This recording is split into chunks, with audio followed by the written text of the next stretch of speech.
നമസ്കാരം. ഇന്ത്യയെ അസ്ഥിരപ്പെടുത്താൻ അമേരിക്കൻ കോടീശ്വരൻ George Soros കോടികൾ ഒഴുക്കിയിരുന്നതിന്റെ കൂടുതൽ തെളിവുകൾ പുറത്തുവരികയാണ്. ഇതിനിടയിൽ മലയാളികളെ ഞെട്ടിച്ചുകൊണ്ട് മലയാള മനോരമയും സംഭവത്തിൽ പ്രതികൂട്ടിലായിരിക്കുകയാണ്. സോറസിന്റെ ഇന്ത്യയിലെ ഒരു വിവാദ പദ്ധതിയുടെ ambassador Malayala Manorama executive editor Jayant മാമൻ മാത്യു എന്നത് അത്യന്തം ഞെട്ടിക്കുന്നതാണ്.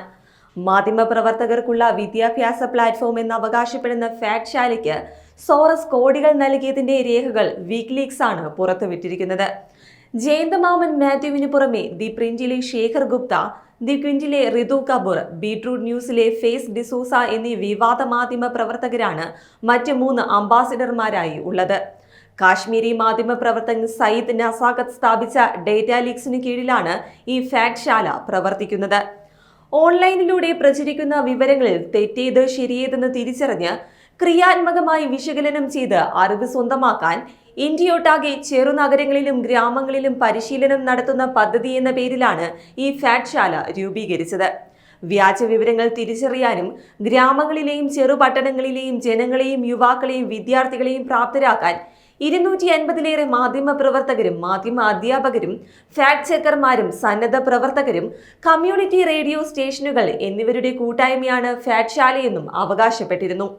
എന്നാൽ ഇന്ത്യൻ ന്യൂസ് നെറ്റ്വർക്കും ഫാക്ട് ശാലയും പക്ഷപാതരഹിതമായ സമീപനം നിലനിർത്താൻ മാധ്യമ പ്രവർത്തകരെ ബോധവൽക്കരിക്കുന്നതിന് പകരം പ്രത്യയശാസ്ത്ര സ്വാധീനത്തിനുള്ള ഉപകരണമായി മാധ്യമ സാക്ഷരതയെ മറയാക്കുകയായിരുന്നു. ഫാക്ട് ശാലയ്ക്ക് പിന്നിൽ വ്യക്തമായ പ്രത്യയശാസ്ത്ര ചായ്വുള്ളവരാണ്. അവരുടെ പരിശീലന പരിപാടികൾ സംഘടന അവകാശപ്പെടുന്നത് പോലെ നിഷ്പക്ഷമല്ല. ഇടതുപക്ഷ ചായ്വുള്ള പക്ഷപാതത്തിന് പേരുകേട്ട പ്രശാന്ത് ഭൂഷൺ തന്റെ അമ്മയുടെ പേരിൽ സ്ഥാപിച്ച കുമുദ് ഭൂഷൺ എഡ്യൂക്കേഷൻ സൊസൈറ്റി നടത്തുന്ന ഒരു തിങ്ക് ടാങ്കായ institute of public policy and politics പോലുള്ള ഗ്രൂപ്പുകളാണ് ഈ ഫാക്ട് ശാല ശില്പശാലകളും സംഘടിപ്പിച്ചത്.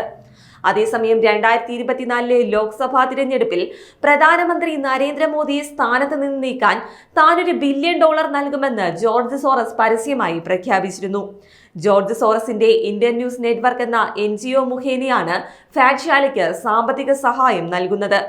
പത്രപ്രവർത്തനത്തിന്റെ മറവിലാണ് ഈ ഇന്ത്യൻ ന്യൂസ് നെറ്റ്വർക്കും പ്രവർത്തിക്കുന്നത്. ഇന്ത്യൻ ന്യൂസ് നെറ്റ്വർക്ക് ലോകമെമ്പാടുമുള്ള 4291-ലധികം മീഡിയ ഔട്ട്ലെറ്റുകൾക്ക് സാമ്പത്തിക സഹായം നൽകിയിട്ടുണ്ടെന്ന് വിക്കിലീക്സ് വെളിപ്പെടുത്തുന്നുണ്ട്. അതേസമയം വിദേശ രാഷ്ട്രങ്ങൾക്ക് സാമ്പത്തിക സഹായം നൽകുന്നതിന് US ഏർപ്പെടുത്തിയ അന്താരാഷ്ട്ര വികസന ഏജൻസിയുടെ നിഗൂഢ സ്വാധീനത്തെക്കുറിച്ച് ആശങ്കകൾ വർദ്ധിച്ചുകൊണ്ടിരിക്കുന്ന സമയത്താണ് ഈ വെളിപ്പെടുത്തലുണ്ടായതെന്നതും ശ്രദ്ധേയം. ഇന്ത്യൻ ന്യൂസ് നെറ്റ്വർക്കിലേക്ക് ഏകദേശം 4000 കോടി രൂപ USAIDs നിക്ഷേപിച്ചതായി വിക്കിലീക്സ് വെളിപ്പെടുത്തുന്നുണ്ട്. സോറസുമായി അഫിലിയേറ്റ് ചെയ്തിട്ടുള്ള സംഘടനകൾ കഴിഞ്ഞ 15 വർഷമായി USAIDs പദ്ധതിയിൽ നിന്ന് പണം കൈപ്പറ്റുന്നുമുണ്ട്.